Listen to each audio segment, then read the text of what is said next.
Have you ever had somebody tell you, yes, this looks amazing and I'm super interested, and you're supposed to follow up with them and then they go missing? Almost like they joined the witness protection program.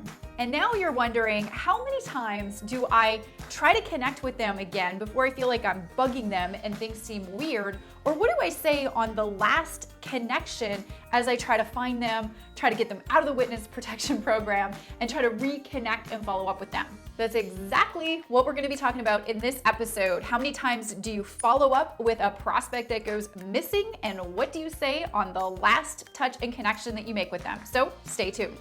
My name is Tanya Aliza, and I help entrepreneurs and network marketers create success faster while most importantly designing a lifestyle that you love. So if you're new here, consider subscribing because I put out a brand new training episode each and every week here on my blog and my YouTube channel. And I also put together for you a crazy awesome resource that you can download for free and use in your business. So get subscribed. So if you've ever had this happen, it is not the most fun experience. In fact, it can be just downright frustrating. And don't you hate it when you feel like people, even people that you know even, are avoiding you?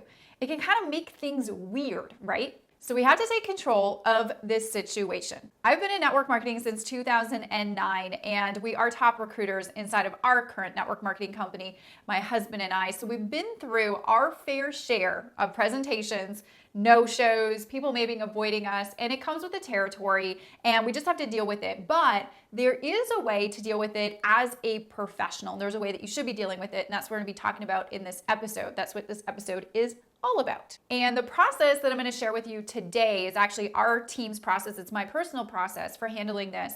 And it's designed to make you look postured and professional in your business. Most importantly as well, to avoid looking needy or desperate when you try to reconnect with that prospect that's gone maybe missing, and just want to kind of make things not weird. Whether or not they join your business or buy from you or not buy from you, you just don't want things to be lingering and weird. So how do we get stronger in this process, and how do we do it right? How do we actually refine that, and how do we handle this? So number one, whenever I have one of my teammates come up to me and say, hey Tanya, I had this person, they were really interested, and then all of a sudden they went missing and I can't get a hold of them anymore.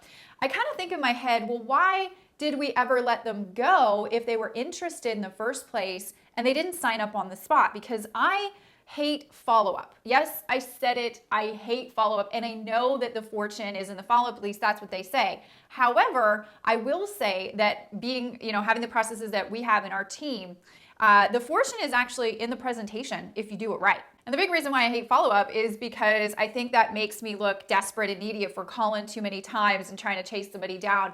I always like to be postured and have a really good, strong presentation. And typically if you have somebody that was interested and you ask them, hey, do you see an opportunity for yourself? And they say yes, and they're interested, why are we letting them go without signing them up in the first place? Now, there are a couple of scenarios that they might give you on why they need to think about it or whatever. So if you've had anybody tell you, this looks good, but I want to think about it, or I want to talk to my spouse, or I don't have the money right now, my strong encouragement would be to refine your presentation process and learn how to get better at handling those types of objections so that you can sign more people up immediately. I've got a really good program that will help you with that, and it's my Beyond Objections training. If you don't have it, look at it, and it might help you become a stronger presenter and closer right on the spot, so you don't have to spend a lot of time following up. But I am going to give you some strategy if you do have to follow up, because you're going to have to follow up to a certain extent in your business. I'll leave in the show notes over at TanyaAliza.com/63 download any resources that I mentioned, including the Beyond Objections training that I have that will help you get better at presenting and closing on the spot. I'll leave you that in the show notes and in the resource section on my blog there. But that's number one. I would suggest, getting better at, if somebody's interested and they say, I'm interested, get better at closing right on the spot and taking them through your process rather than just having a whole bunch of people that you have to follow up with in the first place. So the objection that we have, or the problem that we have, is follow up. How do we get more people to follow up that go missing? never let a prospect go or follow a different process if they are interested.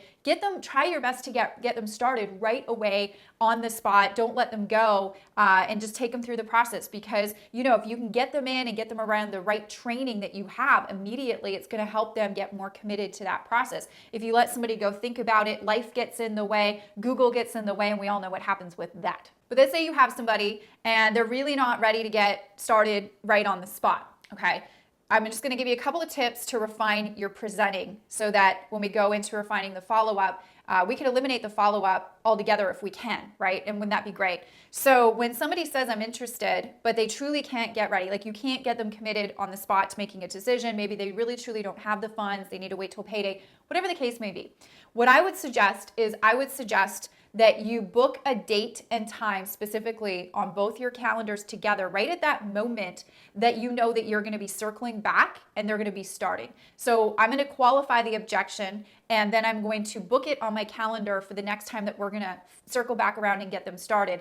So I'm not ever leaving an interested prospect without having a scheduled date and time in both of our calendars that we're both looking forward to on when we are connecting next. That way, if you leave a prospect and you say, okay, we're going to connect back this date, this time, that's the date and time that you're calling them back. And that's the only date and time that you're going to call them back, unless they reach out to you sooner to get started if their situation changes. So you want to make sure that you are never leaving a prospect to follow up with without a specific date and time that they're on your schedule and you're on their schedule for them to take the next step with you. That's going to alleviate a lot of your guys' confusion on how many times do I follow up with a prospect, because if you just leave somebody without a date and time that you're going to follow up with them, they're going to be so much more difficult to get a hold of, almost impossible, and you're going to feel like you're bugging somebody, calling them every other day. Hey, are you ready to get started yet? Hey, are you ready to get started yet? How annoying is that for both of your worlds? So you want to make sure you just have a date and time scheduled for them to get started and take the next step before you ever leave an interested prospect from a meeting or presentation that you have booked with them. Now, in every episode of Tanya Aliza TV, I like to make sure that I equipped you with a free, powerful resource that can help you in your business. Now, since today we're going to be talking about follow-up, how many times do you do it, what do you say, what's the process to even eliminate it, but then also to handle it, I'm going to leave you with my prospecting follow-up guide. And this is like a cheat sheet. It's a short little guide that'll give you my exact process, how many times to follow up, and then what to say on each follow-up point. Now, if you like my process, if you like my scripts, you can pick that up for free on my blog at TanyaAliza.com/63 download, the number 63 download. We'll leave a link for you in the description box if you're on my YouTube channel or on my Facebook page, wherever you're watching this video. If you're already on my blog watching this video, there will be a big yellow button right there below the video. You'll click it and you'll get my prospecting follow-up guide with my exact process and scripts that you can copy, use, and train inside of your team and inside of your business. So I hope you enjoy that. So if you leave your prospect with a date and time that you're going to be circling back around with them, you're going to be calling them, they're going to be expecting your phone call, and they're going to have that scheduled on their calendar. That's going to be your first connection. Okay, so you want to follow up once on the date and time and set the expectation. Say, look, we're going to schedule a date and time for you to get started. It's called our goal date. The worst that can happen is we need to readjust that goal date, but let's put it on our calendars so that I'm not bugging you in between now and then, asking you if you're ready to get started. You're ready to get started. I don't have time for that. I don't want you to feel like I'm bugging you, but I want to have a circle back date scheduled on our calendar so we can refine the process of when we're going to connect next. So once you have that scheduled, that's follow-up point number one. Now, what do you do when you get to follow-up point number one? You show up, you basically tell them the next step. You say, hey, great, I'm calling you back as promised, and I'm ready to take the next step. Is there anything else you need to know before we get started? Right? Assume that they're getting started because you booked the appointment for their next step and when you were circling back to get them started, right? Answer any questions that they have and then get them started. Now, what if they tell you, well, I'm just not ready to get started? Well, then find out why, ask them why, and then book another date and time on the calendar for them to get started. And that would be my second follow-up process there, my second follow-up point. At that point, if you call them back and you do the same thing, I wouldn't leave that for more than a week. I would try to get each follow-up 1 week apart. Some people are like, well, can I get started in a month? I'm like, whoa, whoa, whoa, a month? Why do you need a month? And then I'll share a story with them. And I have a lot of stories on my team where people have really got creative in coming up with the money. And actually the next episode on Tanya Aliza TV that we're going to be filming is all about, what to do if you don't have the money. And that's a big one for some people. However, I'm going to share a story, and I will try to block out those follow-up periods about 1 week. I won't do longer than 1 week apart from each other. To make a decision, a $500 decision or less, somebody doesn't need more than a week. The reality is they really don't. If they really want it badly enough, if they want to do something, they'll get creative, they'll make it happen. Now after that, if they're still saying, hey, this isn't the right time for me, and I keep trying to schedule something with them, it's a waste of both of our times. So I'm going to schedule one time, and then if we need to readjust that schedule follow-up date for another call when they're going to get started, great, then we'll follow up again. My last time of follow-up is typically 2 times. Now, a lot of you guys might be going, whoa, whoa, whoa, but I hear that you have to follow up once a month or once a week or whatever the case somebody's training you to do. I say focus on the people that are really, really interested and want to get started and prove to you that they are people that you should be investing time with and working with. If somebody's stringing you along before you ever start working with them, there is a really good chance they're just going to keep stringing you along when you start working with them. Interesting concept, right? So the second time, if they're still not ready to commit and take the next step with you, I will say though, if it's a good prospect, okay, so if it's somebody that just really isn't the right time for them, they do actually have a lot going on, they just have legitimate maybe reasons that they can't get started, whatever the case may be, use your judgment on that. If I sense that I've got somebody really sharp and really good, that I just wish that they would come around, I will ask them, I'll say, look, it doesn't really sound like right now is the right time for you. And I'm going to respect your time. I'm also going to respect mine because I'm really busy working with the people that, I'm working with. But I do really want to keep the door open with you because I think this would be incredible for you and I to work together on this side project, whatever the case may be. And then I'll say something like, do you mind if I keep you informed?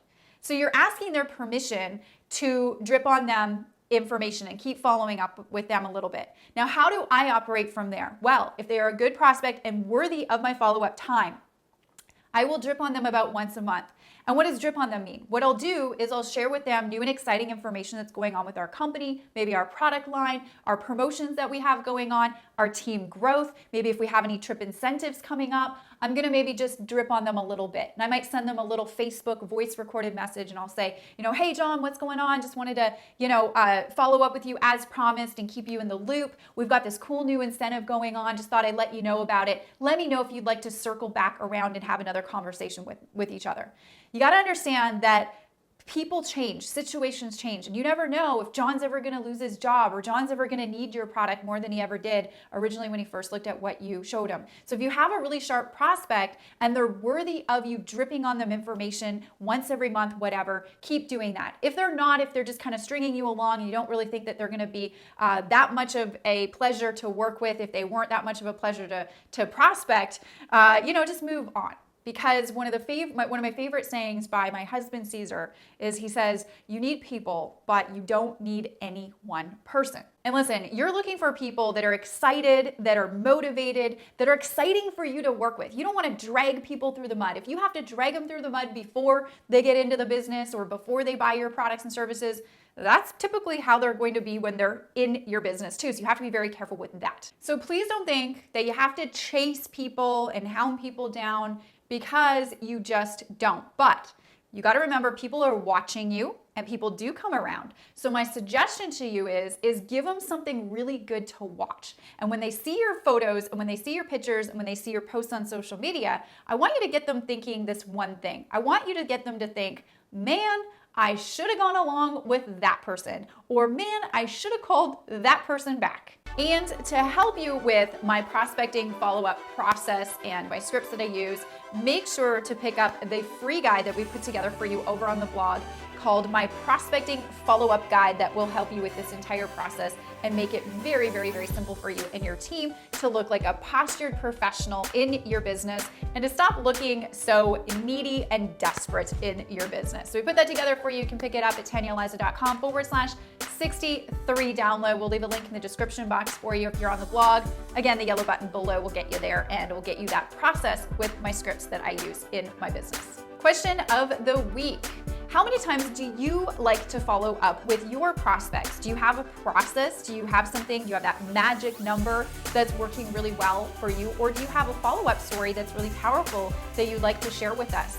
Please share it with me. I'd love to see what that is inside of the comment section below and join the conversation. Did you get some value out of today's episode? I sure hope you did. We put a lot of work into them to make sure you get the most value for your business so you can create a business that you love along with a lifestyle that you love even more. So if you think this information can help anybody on your team, any of your friends or anybody you know, make sure to share it on social media via one of the share links around this video and share it with your team. I'd be most obliged and grateful that you did. And we will see you on the next episode of Tanya Aliza TV.